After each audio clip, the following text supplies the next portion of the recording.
Hello and welcome to the transfer circus. This means that the transfer rumor mill has started and it's actually back in full force. Every single day, you'll see new videos on YouTube, new rumors on Twitter and whatnot about transfers, whether it's just Chelsea related or any other club. It's just the way it is. We haven't even ended the season yet. And we've been linked with every other player on the market already today, and even some that aren't even born yet. Now, of course, with Chelsea, expect a lot of change during this summer. We're probably going to have an announcement of Pochettino pretty soon. It's already 99% confirmed that he will be the next coach or manager, however you want to put it, of Chelsea Football Club. Now, of course, I'm sure he already knows which player he would like to sell, and he probably already working on which player he would like to bring in. Now, there's a lot of work to do with Chelsea over the summer, not only with the player that we have today, players that are on loan, players that are going on loan, because we have way too many players in our squad. Now, that said, talking about Pochettino, of course, yes, he comes from Spurs. He also was the Southampton manager, was the PSG manager as well. But talking purely about the character, I think he fits the bill. He has worked with younger players before. He has worked with leaders and extreme power players at PSG. With Chelsea, he will have a young squad, but obviously he will have to bring some leaders in the summer as well. Some players that are maybe a bit more experienced and have that winning mentality. Because currently most of our players, even though a lot of them did win the Champions League, most of them are still way too young to take that responsibility, at least in my opinion. Now, I know some people will say, oh, but he hasn't won anything in the Premier League with Spurs, etc., etc. Correct. But to see what he has done with Spurs over the years, I think should be promising for a club like us who are used to winning. I'm not saying we're going to win the Premier League next year, but I do see us compete in the competitions that we're in, especially since we're not going to play in Europe. That gives us even more time to prepare each and every weekend, and that gives us the opportunity to let younger players play in those first couple of rounds for the League Cup and the FA Cup as well. Now, that said, there are some young players in our squad that unfortunately should not be at Chelsea next season, not because they need to be sold, but they need to get loaned out and get more playing time. Way too many young players are sitting on our bench, or sometimes even not on our bench, and that's just a waste of time and will be a waste of money in the future. Again, we're going to sell and loan out a lot of players because our squad is just too big and because we have too many young players. That said, some young players should be staying at the club. For example, Lewis Hall, the bowler, right, left back, I think should stay. If we plan on selling or using Cucurella as part of a certain deal. For example, I've seen some rumors that maybe Felix might be coming in, Cucurella might be going to Atletico as part of a deal. That way becomes a bit cheaper. I don't know if that's going to happen. Again, these are just rumors. Maybe we're going to take Felix again on loan throughout the whole season. Might happen. Trevor Chalobah, in my opinion, incredible move in the last two games to put him at right back, just as Arteta put Ben White at right back as well, and it has worked wonders. Now, of course, we have Reece James, who unfortunately is getting injured more times than you would like. Then we have Azpilicueta, of course, coming of age, so don't rely on him that much. Malo Gusto, let's be honest, we don't know. We don't know how he will perform in the Premier League. And by the way, he has been injured. Of course, now he's fit, but he hasn't been injured since we signed him and loaned him back to Lyon.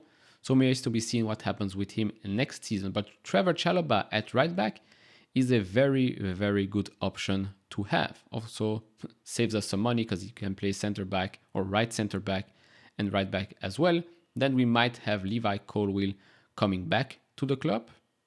But if he does come back to the club, then we have to play him. That means that maybe Koulibaly might be going out already this summer.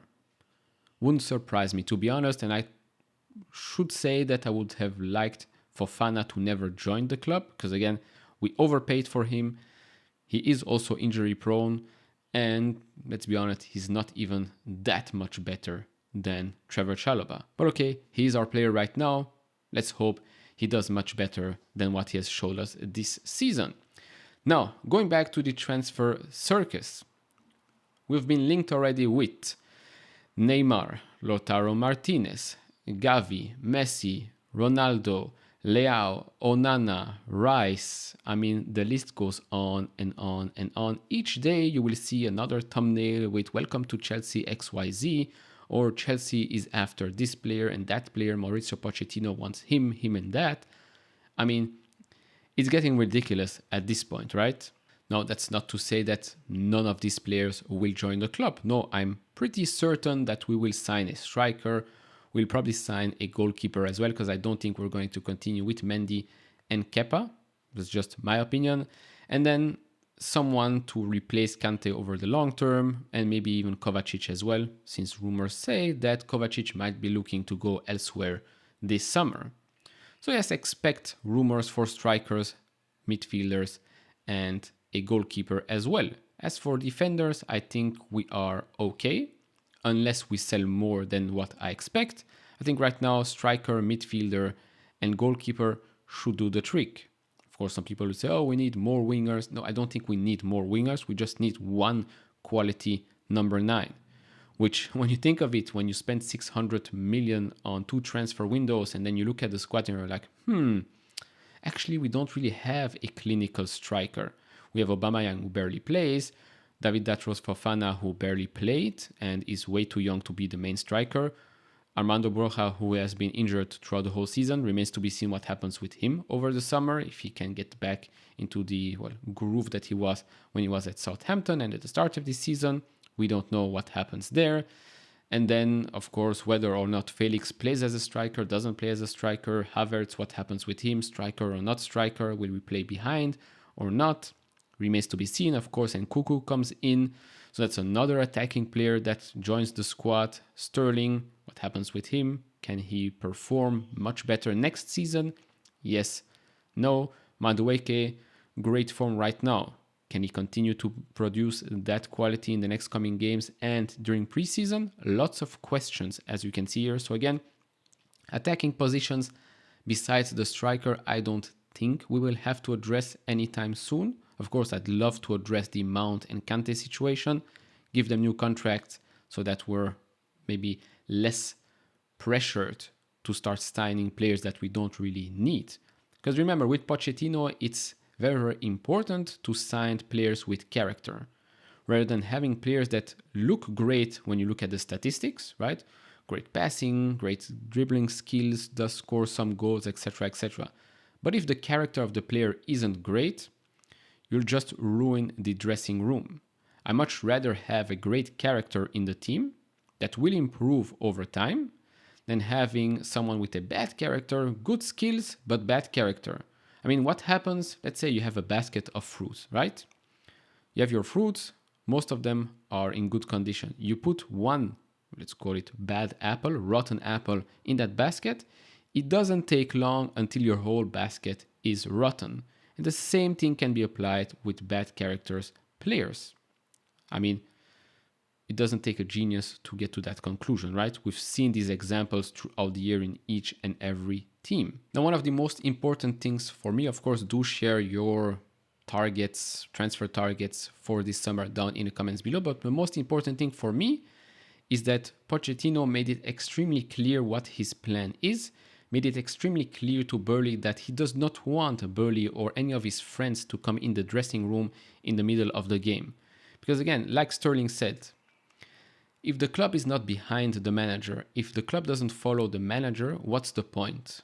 What's the point of having a manager, or what's the point of having that puppet in charge, right? If it's just for marketing purposes and making it feel nice, there's no point, right? There's no point. We'll just go home, etc. But if you really want to create a great club, a great example here is Pep Guardiola and Klopp, right? They come in, they have a plan. I can assure you that nobody interferes with what they're saying throughout the years. I can assure you that nobody came at halftime during this season or the last couple of seasons. The owners coming with their friends are like, oh, can we enter and see what's going on here? None of that is happening at elite clubs that are out there to win trophies. And I really hope that Pochettino has made it extremely clear that if he comes and leads Chelsea, he is the one deciding. Of course, we need to work with technical director, sporting director, etc., etc. But I do not want to see another story that, oh, Burley came into the dressing room to address the players. None of that. Please, none of this BS. And so I'll leave it at that. First transfer circus video, of course. Do share your thoughts down in the comments below. These are just my opinions. This is subjective, not objective. You might disagree. That's completely fine. Do share your thoughts down in the comments below. Keep it respectful or else you're out. Anyways, if you enjoyed this type of videos, leave it a thumbs up, subscribe if you have not, and I'll see you all in the next one. Bye bye.